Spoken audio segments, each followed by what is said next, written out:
G'day everybody, my name is Lowell and welcome to the channel. So we're jumping into this video. It's why Europe is insanely well designed.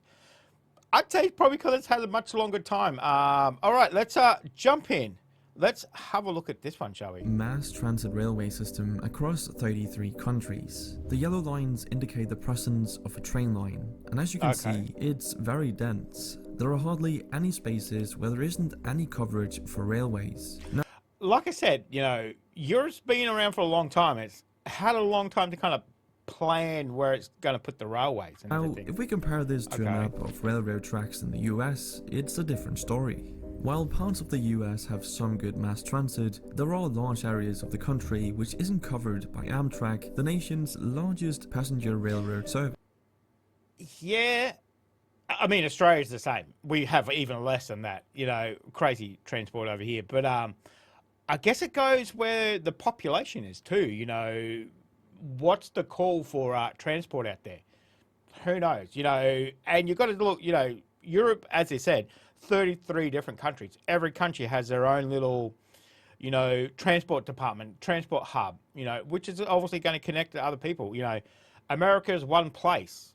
They don't have that little 33 different countries. Yeah, they got 50 states, but, you know, okay, let's see where we're going with this. But let me show you another map, this time of high-speed rail in Europe. Now obviously, high-speed railways aren't going to be as common as regular speed railways, as they require excellent design, strict planning and massive investment. And yet, as we can see, high-speed rail is present in Europe, which is a stark contrast to the US, as you can see from this map. While the US does have some higher speed rail, like the Aquila line in the Northeastern Corridor, it's hardly an effective map of transport solutions. Yeah, but how many people take railways? How many people would just fly?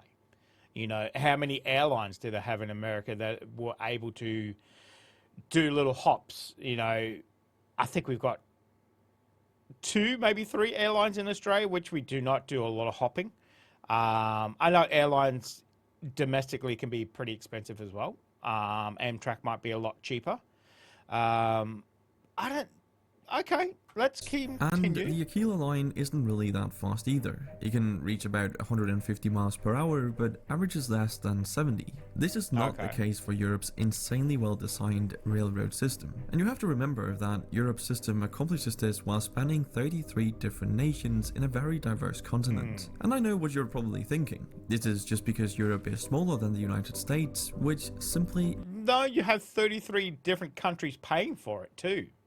Whereas America is one country paying for it, so... Isn't true. While the European Union is smaller than the US, continental Europe has an area that is about 1.04 times as much as the US. So we can dismiss this argument that the United States can't be that well designed because it's too big. Europe simply is better designed. But if you're American, you might not understand why railroad tracks or public transport as a whole is so important. I mean, driving a car works fine, right? Well, no, and Europe showcases why a primary focus on private transportation is so detrimental to a well-functioning transit system.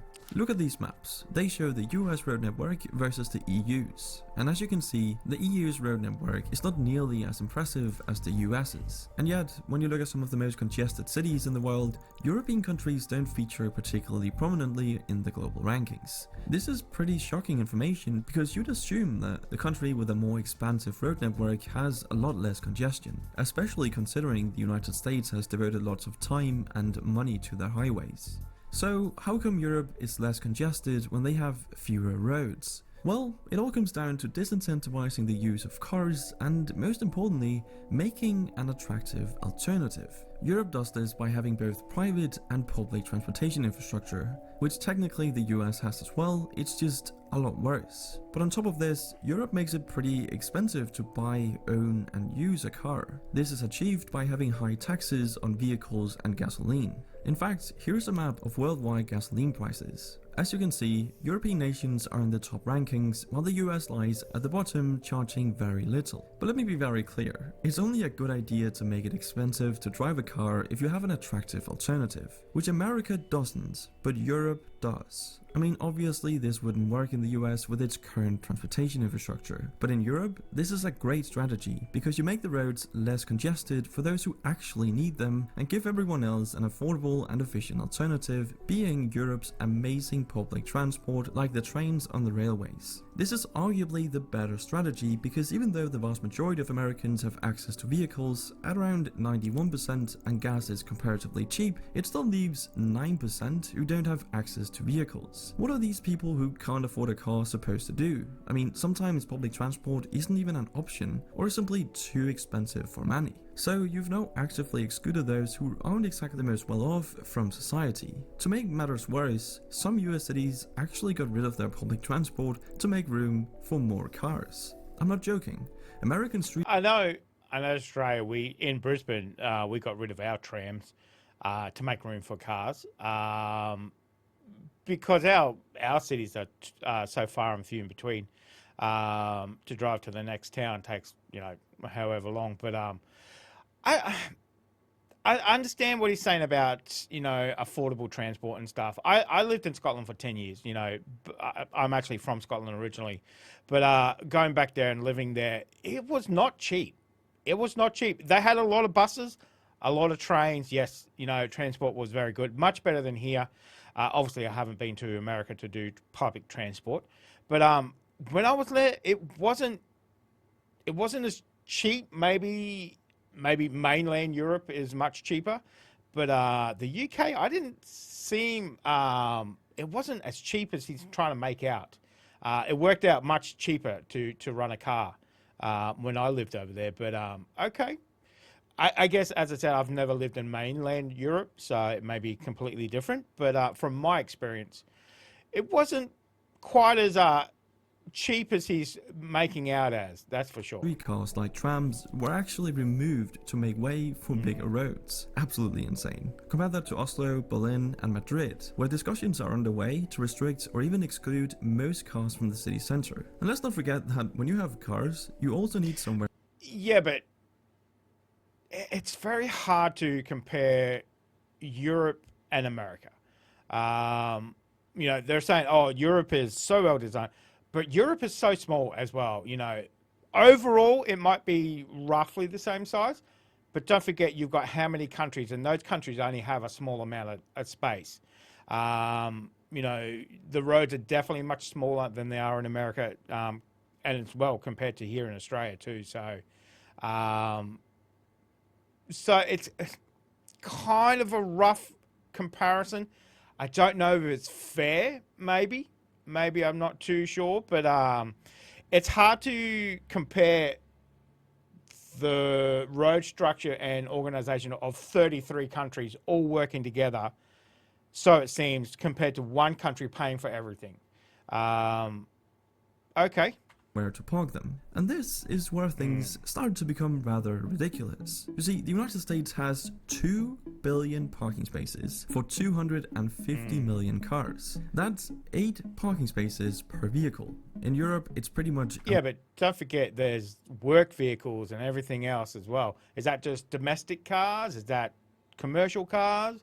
Is that, everything else on top of that as well too, so... 1-to-1 with around 250 million public parking spaces for 300 million cars. But to emphasize the ridiculousness of this even further, the area that the US dedicates for car parking is actually larger than the area dedicated for housing people. It's honestly unbelievable that people are being squeezed out of American cities due to regulators wanting to make more room for parking spaces. This simply wouldn't fly in the EU, as it has a whole policy dedicated to improving urban planning. See, the EU spent 115 billion euros between 2014 and 2020 to improve city design by making it smarter, greener, and more connected. Simply meaning they allocated funds to make their cities more efficient, more connected, and better for the environment. And better for the environment they really are, as the average resident in a typical Western US city, such as Los Angeles or Phoenix, contributes approximately 6 times more carbon to the atmosphere per capita than an average European city resident.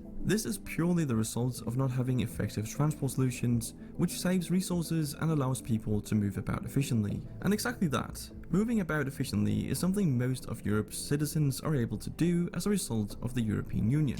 I think overall, European cities are much easier to walk as well.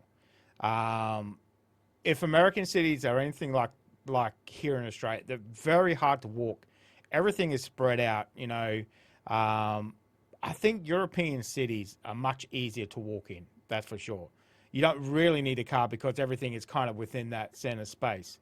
See, Okay. most of Europe's nations are in the European Union, which gives the EU citizens a number of perks, which includes a free travel area. This has been one of the most important achievements of the EU, as it makes it possible for an EU citizen to travel freely to other EU member states and stay for up to 3 months. All they need is a passport or even just an ID card. No visas, no trips to embassies, no form filing, just head straight over. This makes it incredibly easy to travel, study, and work in other countries and communities, and having this level of centralization is very important to good design, as it gives the smartest people the opportunity to work where they are most useful. And since good design obviously requires a lot of complicated problem solving and planning, this is very smart. Another smart thing is the incredible biking infrastructure we see in Europe, perfectly illustrated by this map of bike path density in Europe. All the purple lines are bike paths, and there's clearly a lot of them, especially towards the left side of the map, but that's just because this is the home of the Dutch, the Netherlands. Now, the funny thing is, I won't be able to compare this to a map of bike path density in the United States, because such a map hasn't been made. At least I was. That's it. It's the same as Australia. We don't have. Maybe within the city centre, maybe a few here and there, but yeah, definitely no bike paths like that, especially in Netherlands. We all know the Netherlands are famous for their bikes. It's a very flat country as well too, so makes it biking very much easier. Wasn't able to find any, and I can only wonder why. But anyway, what Europe and also the European Union has achieved is pretty remarkable, as it's hard to think of another set of such diverse countries where you would be able to travel so freely, in an efficient and inexpensive manner. I mean, you can literally get from Paris to Amsterdam, for example, in just 3 hours for around $30. Imagine being able to travel all over Asia without any border crossings, checks, or visas, and being able to stay for months at a time.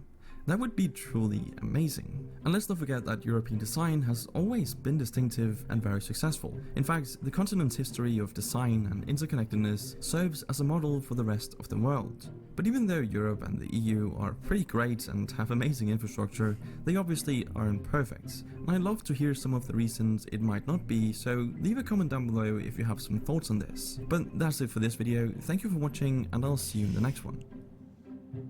Okay, interesting takes. As I was saying, it's very hard, even though it's overall maybe the same, area that they're covering.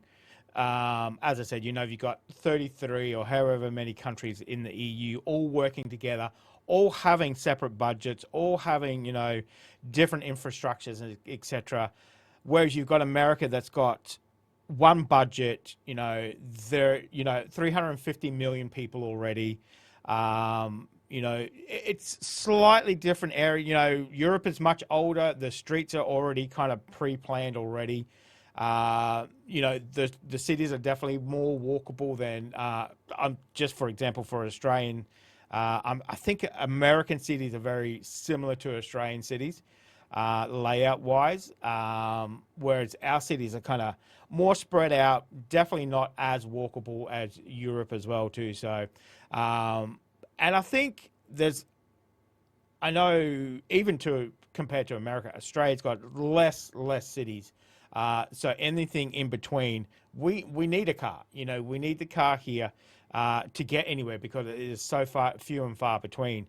But I guess that obviously reflects on our public transport as well too. So, which is almost non-existent. Is very lackluster, especially in Queensland. It gets a little better in Melbourne. Surely they've still got trams and free buses and stuff like that. But even then, it's the car just works out much easier, much cheaper as well too. So I know we've actually just got better public transport pricing in Australia, which I think is continuing as well. But yeah, for a while there, it was very, very expensive to go anywhere in Australia on public transport. So, so very interesting video. I don't know if America compared to Europe is a great comparison with the, especially the trains and stuff. Um, I don't know if that's a fair comparison. Let me know in the comment section too. So let me know what you thought of this one, guys. Thank you very much for joining me today. Make sure you stay safe, and I will definitely see you in the next reaction video.